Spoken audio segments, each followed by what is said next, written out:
بسم اللہ الرحمن الرحیم۔ السلام علیکم۔ ایک شخص رسول اللہ صلی اللہ علیہ وآلہ وسلم کی خدمت میں حاضر ہوا اور اس نے اپنے باپ کی شکایت کی کہ یا رسول اللہ صلی اللہ علیہ وآلہ وسلم، میرا باپ مجھ سے پوچھتا نہیں اور میرا سارا مال خرچ کر دیتا ہے۔ آپ صلی اللہ علیہ وآلہ وسلم نے ان کے والد محترم کو بلوایا۔ جب ان کے والد کو پتہ چلا کہ میرے بیٹے نے رسول اللہ صلی اللہ علیہ وآلہ وسلم سے میری شکایت کی ہے تو دل میں رنجیدہ ہوئے اور رسول اللہ صلی اللہ علیہ وآلہ وسلم کی خدمت میں حاضری کے لیے چلے۔ چونکہ عرب کی گھٹی میں شاعری تھی تو راستے میں کچھ اشعار ذہن میں کہتے ہوئے پہنچے۔ ادھر بارگاہ رسالت میں پہنچنے سے پہلے حضرت جبریل علیہ السلام آپ صلی اللہ علیہ وآلہ وسلم کی خدمت میں حاضر ہوئے اور فرمایا کہ اللہ سبحانہ و تعالیٰ نے فرمایا ہے کہ ان کا معاملہ بعد میں سنیے گا، پہلے وہ اشعار سنیں جو وہ سوچتے ہوئے آ رہے ہیں۔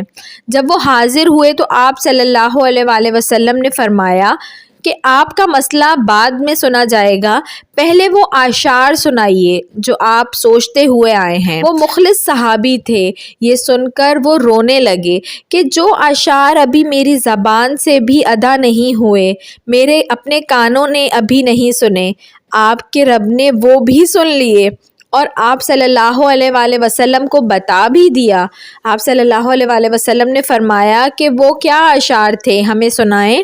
ان صحابی نے اشعار پڑھنا شروع کیے۔ اشعار کچھ اس طرح سے تھے کہ اے میرے بیٹے، جس دن تو پیدا ہوا ہماری محنت کے دن تبھی سے شروع ہو گئے تھے، تو روتا تھا ہم سو نہیں سکتے تھے، تو نہیں کھاتا تو ہم کھا نہیں سکتے تھے، تو بیمار ہو جاتا تو تجھے لیے کبھی کسی طبیب کے پاس علاج معالجے کے لیے مارے پھرتے تھے کہ کہیں تجھے کچھ ہو نہ جائے، کہیں مر نہ جائے، حالانکہ موت الگ چیز ہے اور بیماری الگ چیز ہے۔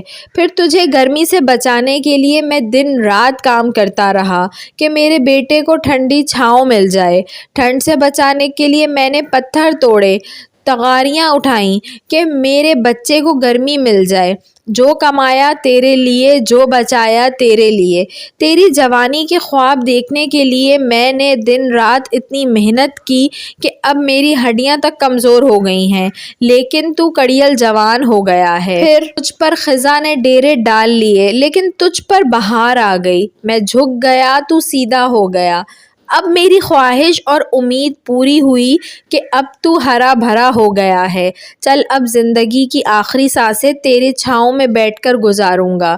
مگر یہ کیا کہ جوانی آتے ہی تیرے تیور بدل گئے، تیری آنکھیں ماتھے پر چڑھ گئیں، تو ایسے بات کرتا ہے کہ جیسے میرا سینہ پھاڑ کر رکھ دیتا ہے، تو ایسے بات کرتا کہ کوئی غلام سے بھی ایسے نہیں کرتا۔ پھر میں نے اپنی ساری زندگی کی محنت کو جھٹلا دیا کہ میں تیرا باپ نہیں، نوکر ہوں، نوکر کو بھی کوئی ایک وقت کی روٹی دے ہی دیتا ہے، تو نوکر سمجھ کر ہی مجھے روٹی دے دیا کر۔ یہ اشعار سناتے سناتے ان کی نظر اللہ کے رسول صلی اللہ علیہ وآلہ وسلم کے چہرے مبارک پر پڑی تو دیکھا کہ آپ صلی اللہ علیہ وآلہ وسلم اتنا روئے کہ آپ صلی اللہ علیہ وآلہ وسلم کی داڑھی مبارک تر ہو گئی۔ آپ صلی اللہ علیہ وآلہ وسلم جلال میں اپنی جگہ سے اٹھے اور بیٹے کو فرمایا کہ تو اور تیرا سب کچھ تیرے باپ کا ہے، تو اور تیرا سب کچھ تیرے باپ کا ہے، تو اور تیرا سب کچھ تیرے باپ کا ہے۔ ویڈیو پسند آئی ہو تو اس کو ضرور لائک کریے گا اور ایسی مزید اچھی ویڈیوز دیکھنے کے لیے میرے چینل اردو کہانی گھر کو سبسکرائب کر لیجئے۔ Thanks for watching. اللہ حافظ۔